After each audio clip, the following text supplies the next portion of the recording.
নমস্কার বন্ধুরা, আজ আবারও চলে এসেছি একটা রান্নার ভিডিও নিয়ে। আজ বানাবো পাট পাতার বড়া।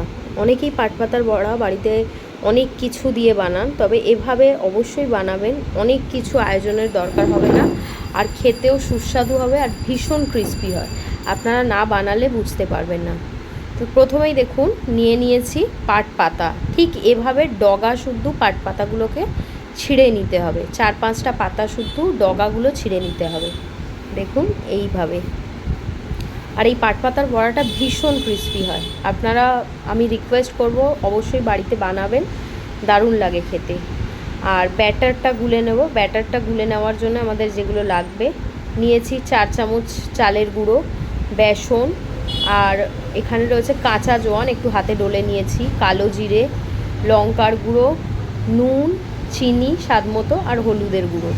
এবারে এই সবগুলো একসাথে মিশিয়ে নেব। এতে বিশেষ কিছু উপকরণ আলাদা করে নেই, এই সমস্ত উপকরণ মোটামুটি সবার বাড়িতেই থাকে। চালের গুঁড়ো যদি না থাকে অ্যাভেলেবেল, আপনারা বেসন দিয়েও পুরোটা বানাতে পারেন।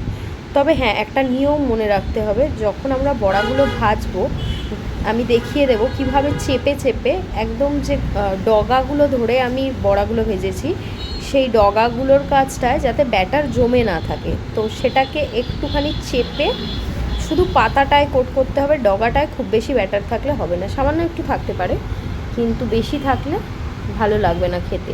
বড়াটা মচমচে হবে, নরম হয়ে যাবে। আর চেষ্টা করবেন চালের গুঁড়ো দিয়ে করার, চালের গুঁড়োতে বেশি মচমচে হয় আর বেশ অনেকক্ষণ পর্যন্ত মচমচে থাকে। তো দেখুন আমাদের ব্যাটারটা গোলা হয়ে গেছে, আর এদিকে তেলও গরম করে নিয়েছি। ব্যাটারটা মিডিয়াম কনসিস্টেন্সির। আর এই দেখুন, এই জিনিসটাই করতে হবে, একটু গাটা ঝেড়ে তারপরে বড়াগুলো ভাজতে হবে। এই ডগার কাজটাতে একটু চেপে নিতে হবে, নিয়ে আর পাতাটা কোট করে নিতে হবে।